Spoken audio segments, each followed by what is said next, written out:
Britain and America gave reasons for not helping Ukraine shoot down Russian missiles, like they did with Israel. The IAEA affirms that Russia does not place banned weapons at the Zaporizhzhia nuclear plant. Russian crude oil is stored by the Chinese company at the new facility. Russia promotes the BRICS grain exchange to counterbalance the West. He explained that he did not help Ukraine shoot down Russian missiles, like he did with Israel. Britain and some countries helped Israel shoot down Iranian missiles and drones, but could not assist Ukraine in intercepting such Russian targets. In an interview with LBC News site on April 15, British Foreign Secretary David Cameron said that the British Air Force cannot assist Ukraine in shooting down Russian drones and missiles as it helped Israel disrupt the attack. Iran last weekend. He explained that pushing NATO forces into a direct confrontation with Russia would escalate the conflict. If you want to avoid escalating and spreading hostilities in Europe, what needs to be avoided is NATO troops directly engaging Russia, Mr. Cameron said. He added that using fighter jets is not always the ideal choice to shoot down missiles and drones, because air defense systems work better. Therefore, according to him, Ukraine needs additional air defense systems to protect itself, especially Patriot complexes produced by the U.S. Ukraine is seriously lacking an air defense system when aid from the West has been stalled for many months. Kyiv calls on Western allies and partners to quickly provide the country with modern air defense complexes to deal with the new wave of Russian attacks. In the early morning of April 14, Iran launched 170 drones and more than 150 missiles of all types aimed at Israel. Tehran said that this action was in response to Israel's alleged attack on Iran's consulate building in Syria earlier this month. Israel announced that its army, along with allies in the area, intercepted 99% of Iran's missiles and drones. Most of these weapons were shot down before reaching Israeli territory. Only a few missiles made it past the air defense system, causing insignificant damage at Netivim Air Base, the spokesman said. Israeli military spokesman Daniel Hagari said, U.S. military officials announced that the country's forces in the Middle East shot down more than 70 Iranian drones and 6 ballistic missiles. Meanwhile, British Prime Minister Rishi Sunak confirmed that British fighter jets assisted in shooting down an unknown number of Iranian drones. For his part, Ukrainian President Volodymyr Zelensky said that Ukraine also needs protection like Israel, which is not a member of NATO. This doesn't necessarily mean triggering Article 5, just the political will is enough, he said. Article 5 of the NATO Charter is the provision on collective defense. Under this provision, any attack or threat against a member of NATO is considered an attack or threat against the entire alliance. At that time, NATO can consider collective response measures. The West has provided military aid to Ukraine since the early days of the conflict. However, up to now, these countries still seek to avoid the risk of direct conflict with Russia. The world is close to a nuclear accident at the Zaporizhzhia nuclear power plant. This is the warning given by Director of the International Atomic Energy Agency, IAEA, Rafael Grossi at a session of the Security Council. Security at the United Nations yesterday in New York, USA. Speaking at the meeting, Mr. Grossi said that, despite the fact that all 6 reactors of this plant are in shutdown mode, the recent attacks on Zaporizhzhia are making the international community getting closer to a dangerous nuclear accident. 2 years of conflict are having a negative impact on nuclear safety at the Zaporizhzhia nuclear power plant, Mr. Grossi said. The IAEA's 7 pillars of nuclear safety and security have all been violated. We cannot sit idly by and let these risks happen. Although the damage to the structure was only superficial, the attack set a very dangerous precedent. I'm not only concerned about the attacks themselves, but also about the context in which they occur. In the months preceding these direct attacks, there had been an increase in isolated drone incursions in the vicinity of the facility and the nearby town of Energodar. The IAEA Director General said that last week, the IAEA monitoring group at the Zaporizhzhia plant, ISAMS, confirmed that these were the first attacks since November 2022 directly targeting this nuclear power plant. According to Mr. Grossi, although these attacks did not lead to a radiological incident, they significantly increased the risk at the Zaporizhzhia nuclear power plant, which is already in a high-risk state. Last week, the IAEA also received notice from Russia that Russia would restart the Zaporizhzhia nuclear power plant, with the goal of activating at least one reactor. Russian ambassador to the United Nations Vasily Nebenzia said that Russia is making efforts with the support of the IAEA to prevent safety threats at Zaporizhzhia, ensuring nuclear safety and security has been and remains a priority, unconditional priority of the Russian Federation.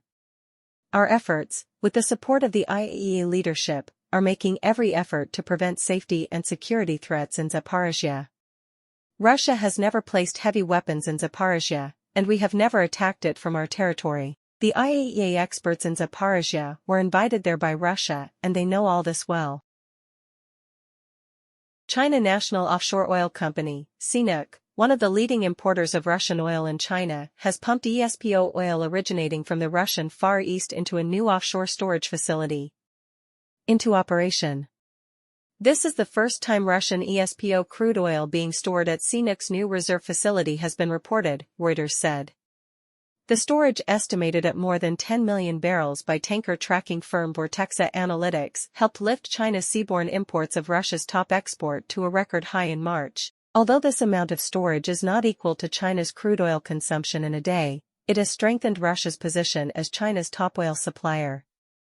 The above information appears in the context of sales to India, Russia's second-largest customer since the conflict in Ukraine broke out, slowing down due to Western sanctions affecting payments, billing and shipping. Accordingly, from November last year, CNOOC began pumping Russian crude oil into the 31.5 million barrel storage facility the company built in Dongying Port, eastern China, according to trade sources and data from the company.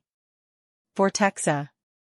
The introduction of ESPO into Dongying began to increase sharply after the port put into use 3 new berths to help Aframax ships dock. Emily, senior China oil analyst at Vortexa, said. Each ESPO batch weighs about 100,000 tons, 740,000 barrels, and the oil is typically transported in Aframax-sized tankers. China is the world's largest crude oil buyer. The amount of Russian oil going to China, including via pipeline under long-term contracts, rose by a quarter last year to a record 2.14 million barrels a day, making Moscow the top supplier in the world. For the second consecutive year, exceeding the 1.72 million barrels/day level of the world's leading supplier Saudi Arabia. Overall, about 29 million barrels of ESPO oil were unloaded at Dongdin port from November last year to March this year, of which 19 million barrels were sold to independent refineries and the rest stored, according to Vortexa. With 10 million barrels, the reserve will account for 1/3 of the capacity at the Dongdin storage facility built by CNOOC. This warehouse will start operating in February 2023. Last year, when the storage facility went into operation, the Shandong provincial government said the 6.4 billion yuan, $885 million, oil reserve facility was a link to jointly protect the security of national energy security. The Dongying Reserve Facility, located near CNOOC's offshore oil fields, also helps CNOOC promote its products to Dongying City, where there are 32 independent oil refineries.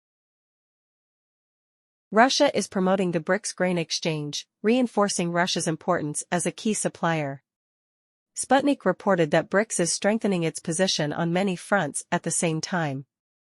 Russia plans to create a common grain exchange.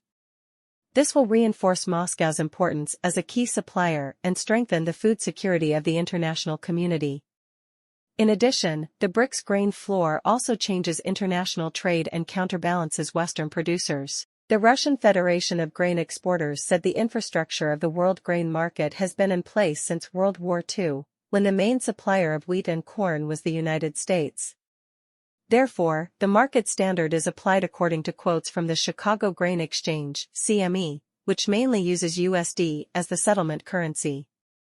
As a result, BRICS members are unable to fully participate in the pricing of basic agricultural products and face manipulation from third countries.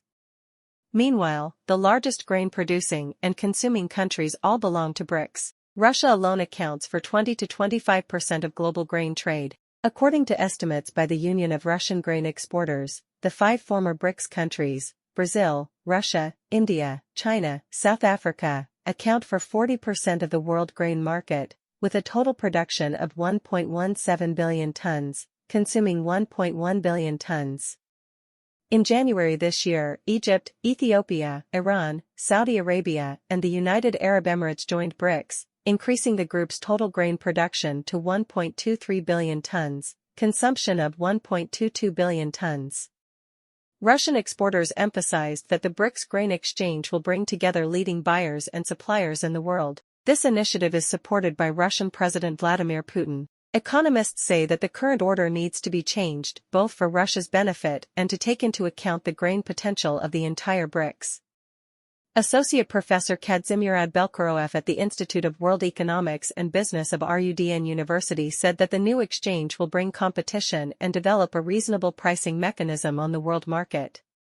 It is logical that countries with different standards of living and fluctuations in national currencies decide to independently regulate internal relations on the basis of clear and convenient rules, and not on foreign tools, added Anatoly Tikhonov, director of the Center for Agribusiness and Food Security, School of Higher Education and Sciences of the Presidential Academy. Experts are confident that this will enhance the food security of BRICS members.